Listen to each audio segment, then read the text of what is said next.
السلام علیکم ویورز، میں ہوں شاکر سولنگی۔ ویورز، 3-4 خبریں ہیں جو شیئر کروں گا۔ ایک تو پی ٹی آئی کے اہم رہنماؤں کو گرفتار کیا گیا۔ عمران خان سے ملاقات کے لیے یہ جا رہے تھے، اسد قیصر، عمر ایوب اور صاحبزادہ حامد رضا، احمد خان بچھڑ اور شبلی فراز، یہ جا رہے تھے عمران خان کے ساتھ اڈیالہ جیل میں ملاقات کرنے کے لیے۔ تو راستے سے ہی ان کو گرفتار کر لیا گیا اڈیالہ جیل کے قریب، اور پھر اڈیالہ چوکی پر منتقل کیا گیا تھا ان کو۔ اس کے بعد ان کو پھر رہا بھی کر دیا گیا، اور انہوں نے پھر کچھ دیر میں، جب یہ ویلاگ کر رہا ہوں میں، تو پریس کانفرنس بھی کرنی ہے، پریس کانفرنس بلا لی ہے KPK ہاؤس اسلام آباد میں۔ وہ کیا موقف دیتے ہیں اس کا پتہ چل جائے گا۔ لیکن ملاقات تو کیوں گرفتار کیا گیا اس کی ابھی کنفرم نہیں ہو رہا کہ کون سے کیس میں گرفتار کیا گیا، یا ملاقات کے لیے گرفتار کیا گیا کہ بھائی ملاقات نہ کریں، یا ملاقات پہ پابندی ہے، کیا ہے۔ جبکہ عدالت کی طرف سے کہا گیا ہے کہ عمران خان کے ساتھ ملاقاتوں پر پابندی نہیں ہے، اور یہ جیل انتظامیہ کی جانب سے بھی یہ کہا گیا ہے کہ ملاقاتیں ہو رہی ہوتی ہیں، اور جن جن لوگوں کو عمران خان بلاتے ہیں ان لوگوں کی ملاقات ان کے ساتھ کرائی جاتی ہے۔ دوسری خبر ہے چیف الیکشن کمشنر کے حوالے سے بھی ہے کہ چیف الیکشن کمشنر ریٹائر ہونے جا رہے ہیں سکندر سلطان راجہ، اور قاضی فائز عیسیٰ کو چیف الیکشن کمشنر بنانے پر غور کیا جا رہا ہے۔ جن ناموں پر غور کیا جا رہا ہے ان میں قاضی فائز عیسیٰ کا بھی نام بتایا جا رہا ہے، یہ بھی خبر ہے۔ سپریم کورٹ سے بھی ایک خبر آئی ہے آئینی بینچ کے حوالے سے، کہ سپریم کورٹ میں آئینی بینچ کی کمیٹی جو ہے، اس نے آئینی بینچ کے سامنے مقدمات مقرر کرنے کا فیصلہ کر لیا ہے۔ آئینی بینچ 14 نومبر سے سماعت کا آغاز کرے گا۔ سپریم کورٹ میں آئینی بینچز کی کمیٹی کا اجلاس ہوا ذرائع کے مطابق، جس میں جسٹس محمد علی مظہر نے ٹیلی فون پر اجلاس میں شرکت کی۔ اجلاس میں آئینی بینچ کے سامنے مقدمات مقرر کرنے کا فیصلہ کیا گیا، اور آئینی بینچز 14 نومبر سے سماعت کا آغاز کریں گے۔ واضح رہے کہ گزشتہ روز بھی آئینی بینچز کمیٹی کا اجلاس ہوا تھا، جس میں آئینی مقدمات بشمول بنیادی حقوق کے مقدمات کے حوالے سے بریفنگ دی گئی تھی، اور آئینی مقدمات کے حوالے سے موجودہ طریقہ کار اور مستقبل کا مجوزہ لائحہ عمل بھی پیش کیا گیا۔ اجلاس میں 191A کے تحت مقدمات کی کلر کوڈنگ کا فیصلہ کیا گیا تھا، جبکہ سینئر ریسرچ افسر مظہر علی خان کو آرٹیکل 199 کے تحت مقدمات کی اسکروٹنی کا کام سونپا گیا تھا۔ گزشتہ روز اجلاس میں فیصلہ کیا گیا تھا کہ آئینی مقدمات کی سماعت کے لیے تقرری آئینی بینچز کی تشکیل اور روسٹر کا اجرا آئینی بینچز کے سربراہ اور 2 سینئر ججز پر مشتمل کمیٹی کرے گی۔ اس سے قبل 5 نومبر کو چیف جسٹس یحییٰ آفریدی کی زیر صدارت جوڈیشل کمیشن کے اجلاس میں جسٹس امین الدین خان کی سربراہی میں 7 رکنی آئینی بینچ قائم کیا گیا تھا۔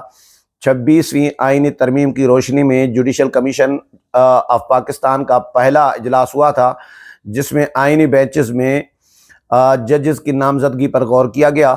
جسٹس امین الدین کی تقرری کی حمایت میں 12 رکنی کمیشن کے 7 ارکان نے ووٹ دیا تھا، جبکہ 5 ارکان نے مخالفت کی تھی۔ اعلامیہ میں بتایا گیا تھا کہ چیف جسٹس نے آئینی بینچ کے لیے مخصوص مدت کے تعین کا مشورہ دیا تھا۔ اجلاس کے دوران آئینی بینچ کی تشکیل کے معاملے پر ووٹنگ کرائی گئی۔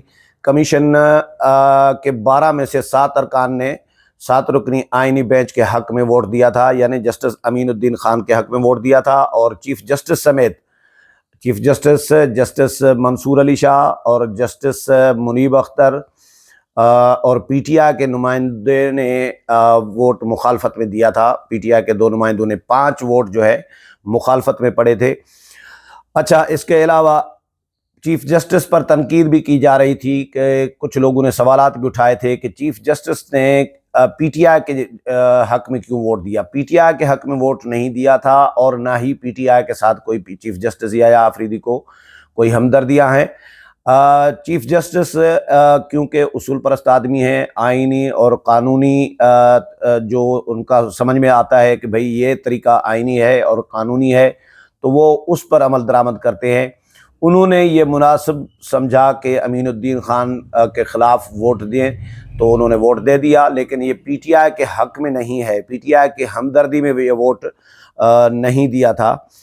اچھا، سابق چیف جسٹس قاضی فائز عیسیٰ کو بڑا آئینی عہدہ دینے کی تیاری کی جا رہی ہے، اور میڈیا رپورٹس میں کے مطابق چیف الیکشن کمشنر سکندر سلطان راجہ کے ریٹائر ہونے میں صرف 2.5 ماہ رہ گئے ہیں، جس کے لیے اب وفاقی حکومت آئندہ الیکشن کمیشن کا نیا سربراہ منتخب کرنے کے لیے جوڑ توڑ میں مصروف ہے۔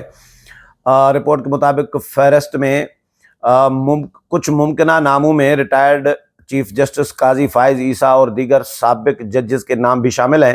میڈیا رپورٹس کے مطابق ریٹائرڈ چیف جسٹس قاضی فائز عیسیٰ کے چیف الیکشن کمشنر کا قاضی فائز عیسیٰ کے چیف الیکشن کمشنر کا آئندہ سربراہ بننے کا امکان ظاہر کیا جا رہا ہے۔ خیال رہے کہ موجودہ چیف الیکشن کمشنر سکندر سلطان راجہ آئندہ سال جنوری کے آخر میں اپنے عہدے سے سبکدوش ہو جائیں گے۔ واضح رہے کہ سابق چیف جسٹس قاضی فائز عیسیٰ گزشتہ ماہ 25 اکتوبر کو ریٹائر ہوئے تھے۔ ایک خبر توشہ خانہ کیس 2 کے حوالے سے ہے کہ توشہ خانہ کیس 2 میں بانی P T I Imran Khan اور بشرا بی بی کو بری کرنے کی درخواستوں پر فیصلہ نہیں ہو سکا۔ راولپنڈی کی اڈیالہ جیل میں آج توشہ خانہ کیس 2 کی سماعت بغیر کسی کارروائی کے 14 نومبر تک ملتوی کر دی گئی۔ اسپیشل جج سینٹرل شارخ ارجمند کی عدم دستیابی کے باعث سماعت ملتوی کی گئی۔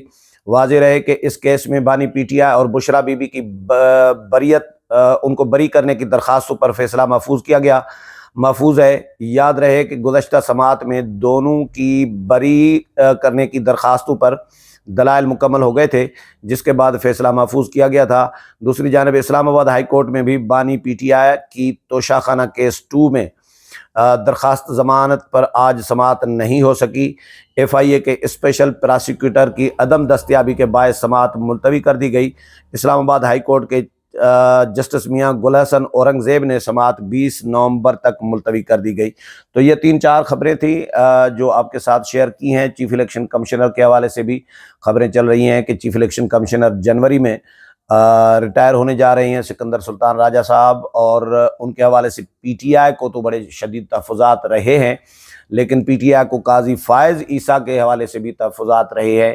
چیف الیکشن کمشنر کی تقرری کا طریقہ کار یہ ہوتا ہے کہ اپوزیشن لیڈر اور وزیر اعظم آپس میں مشاورت کرتے ہیں۔ اس وقت اپوزیشن لیڈر عمر ایوب ہیں اور وزیر اعظم میاں شہباز شریف ہے، تو عمر ایوب صاحب قاضی فائز عیسیٰ کے نام پر پھڈا ضرور ڈالیں گے، کیونکہ ظاہر ہونا تو اتفاق رائے سے ہے، اور اگر اتفاق نہ ہو سکے تو پھر پارلیمانی کمیٹی قائم ہوتی ہے، پھر پارلیمانی کمیٹی اس کو فائنل کرتی ہے۔ تو یہ طریقہ کار ہوتا ہے چیف الیکشن کمشنر کا۔ اب دیکھتے ہیں کہ قاضی فائز عیسیٰ کے نام پر پی ٹی آئی رولا ڈالتی ہے یا پی ٹی آئی ایگری کرتی ہے۔ اگلے پروگرام میں پھر ملاقات ہوگی، تب تک اجازت چاہتا ہوں۔ اللہ حافظ۔